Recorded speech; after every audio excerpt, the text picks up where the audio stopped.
Hi, this is Anna from Post Me Book. I hadn't got very far with any of the 3 books that I'm reading, and so I decided I'll do something else instead. And this was a tag. I haven't done a book tag at all before, so I thought I'll do one.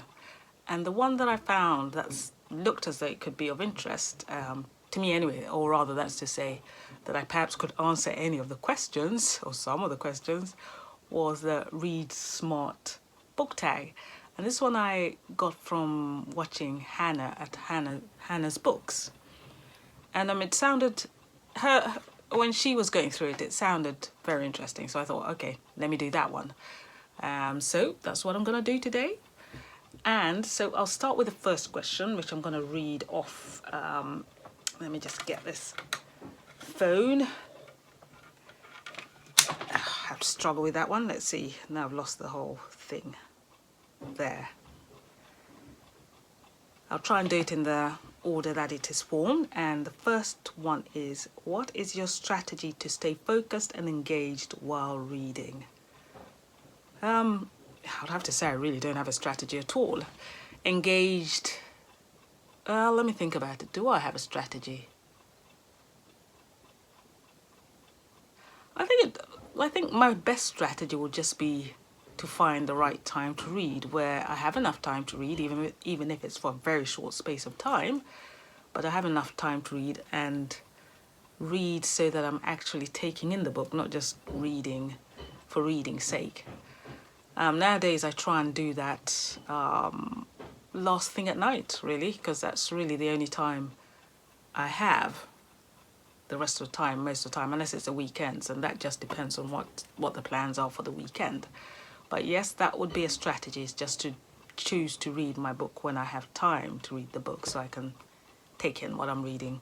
And staying engaged, that really just does depend on the book. But of course, again, it's time plays a part in all of this. It's difficult to stay engaged if you're being interrupted a lot of the time. So normally last thing at night, because then it's quiet and I know I have this time to myself. So that's how I manage to stay engaged and use it as a strategy. So going on to question 2, how does your environment influence your focus and what can you do to optimize it? I think that's, well, pretty much answered in question 1. The environment has to be where I'm not being interrupted a lot. Well, it also depends on the book. I mean, there can be some books that are quite easy to read, even if you're being interrupted or if you're having other things in the background. But most times, I prefer not to have stuff going on in the background if I'm going to read a book. I can perhaps, no, I was thinking I could have classical music, but no, I think even that actually does distract me from what I'm reading. So I think it has to be quiet. I don't necessarily have any particular spots where I read. I think for the most I can read anywhere. I think if I'm on a train or a bus or something like that, I will have headphones, and that's when I can actually have either music on very low, just to stop me being distracted by people around me. That actually does work. But otherwise I'll put in my earphones so that I can't, to block out the sound of people around me, and that way I can concentrate on the book. So that's a very useful strategy when I'm out and about, actually, on public transport, not walking. I don't really walk and read. Let's see, and what can I do to optimize the environment? Yeah, I think I'll probably answer that. Optimize it, I think I just need to find somewhere quietish. Because I can say I can be in a park. I'm rarely in a park to read, but I think if I'm in a park and I find a kind of secluded area where there are not a lot of people close to me, but there are people out and about, I don't think they'll distract me. So that could work. I can sit in the garden. The garden is nice and quiet when it's warm enough. So that's another thing that optimizes it. Then being outside actually optimizes my reading, but it's not very often I get the chance to read outside either. So yeah, there are certain things that I would like to do in order to read better, but they're not always possible. So I still stick to my, I guess, reading just before bed. So at the moment, I think I can't really optimize it more than that. Time is always a challenge. Third questions. What methods do you use to retain and recall information from what you've read? Now, this one is a tough one because I am so bad. As I keep saying, I'm such a shallow reader that I'm going to have to work on this. I don't really try very hard to try and retain, and my memory is not that good either. So really, I should work on this so that I can actually produce better clips. So I am going to work on this.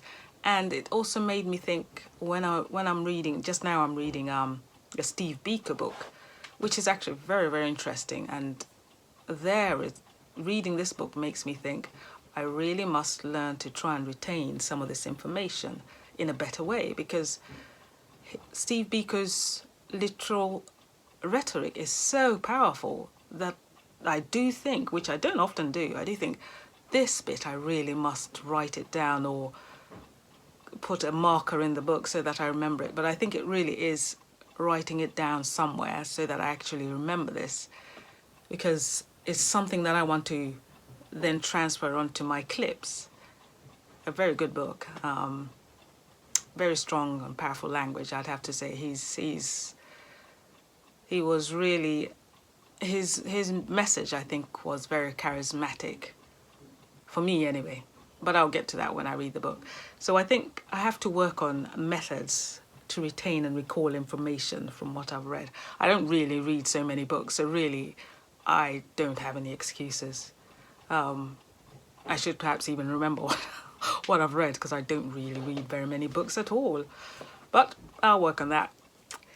Question 4. How do you approach difficult or challenging material? I haven't had very many books which I've found difficult or challenging in that way. But having said that, if I think of The Good Wife of Bath, I've forgotten who the author was, but The Good Wife of Bath, there I think I had difficulties getting past the first few pages just because I thought the information that she gave me at just that certain point was challenging for me, and I just felt I couldn't carry on reading this book knowing what I knew. But, so I put the book down, left it for several days, or perhaps even weeks. I can't remember, perhaps even months. I can't remember. It did take me a while to read that book, partly because of that. And then after I digested it, got through it, I think I might even have reflected on it, or whether it was just time that made it, okay, let me just get past this point and read on. Or perhaps that's what I did, because after a while I picked it up and I could read the book. And when I reflect upon it now, I could perhaps have thought about it in a different way. I could have thought about it in modern times, and figured these things happen in modern times, so I should be able to accept that it happened in those times. This was a long time ago. The book is a historical book, so perhaps if I'd reflected on it a bit more, it would have been easier. So perhaps that's one way to approach these difficult or challenging materials. Otherwise, now that I think about it, the Steve Biko, I think that is it's challenging. It's not difficult because I knew about apartheid. It's not quite like it was, but I think it's still, when you read these biographies or autobiographies, sometimes you just get really angry about the way it is. But I think it's also reflecting on the subject, I think, helps to get past just that bit, not to forget it, but gets past that bit, and to consider what you can do, that is myself, for example, what can I do to make things better? That's to say, if it's difficult and challenging, there must be a reason why you're finding it difficult and challenging. How do you move forwards, and what can you do to improve that situation? We can move forwards and just accept that's it, or we can move forwards, and if the world is still the same as it was then, perhaps we can do something. Perhaps we can become a member or something like that. That's for me. How other people deal with it, I don't know. So the next question, let me see, I've just lost the questions. Here they are. The next question was, what role do note-taking and annotation play in your reading process? Absolutely none. None whatsoever. Gonna change that, but just now, nada, nothing. But I'm gonna change that. Unless of course it's a textbook, if I'm doing a course or something like that, then it plays a great role, but not in my fictional books, not in even if they're non-fictional, not if I'm reading for enjoyment. But that's gonna change. Yeah. Next question, how do you balance reading for pleasure with reading for personal or professional development? Well, if we take all the books that I read and I take up in the book channel, they're all for pleasure. There's nothing professional. I'm not a writer, I'm not anything like that. So I read everything just for pleasure. Otherwise, if I read books, as I said, for courses, that's a different matter. So I don't really have to balance that. If I have a course, then I have to do that. And yeah. So what is the importance of setting reading goals? That's a difficult one, because I recently decided that I wasn't going to do these reading goals because I'm just not keeping them. And as I'm reading for pleasure, if I set reading goals, then I'm forcing myself to read books on a deadline, and there I just lose the enjoyment of it. Having said that, I think I still nonetheless try and make myself read more often. Perhaps that's a reading goal. If I say I'm going to read every night before I go to bed, and I guess it's a reading goal. And I guess the importance of that is, one, so that I keep the book alive, and two, so that I actually get to the end of the book, because otherwise it's not going to happen. I can't just pick up a book in the middle of the day and start thinking, oh, I'm going to read this for the next half hour. It's just not going to happen. So I'm realistic about when I have time, and I guess I'm realistic about these reading goals, if you want. But otherwise, I don't really have this thing about, oh, I must read 3-4 books this week, because I'm not going to do that.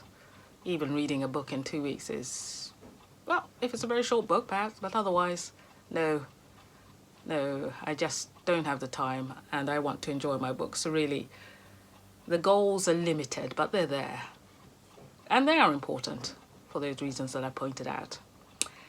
And the last question, what are some strategies for overcoming reading slumps or lack of motivation? Yeah, I don't really have reading slumps or lack of motivation, because I really don't read that many books at all. And really, when I don't read the book, it's not because of a reading slump or lack of motivation. It's really just lack of time. And I read so little that it's really, I really can't say I have reading slumps or lack of motivation. But I think if I was having a reading slump, or let me say, if I was having lack of motivation because of the books I'm reading, more or less, I would seriously just put those books down and then read something that I want to read, or rather read a completely different book, I guess. For example, if I'm reading, let's say if I was reading the Steve Biko book, which I'm reading now, and then for some reason I just could not, I felt, no, I really don't want to read this book. I'll just pick up another one that's completely different, forget about that one for a while, and then read that other something until I really want to get back to the Steve Biko book. And then I'll pick it up again and read it. I guess that's what happened with The Good Wife of Bath.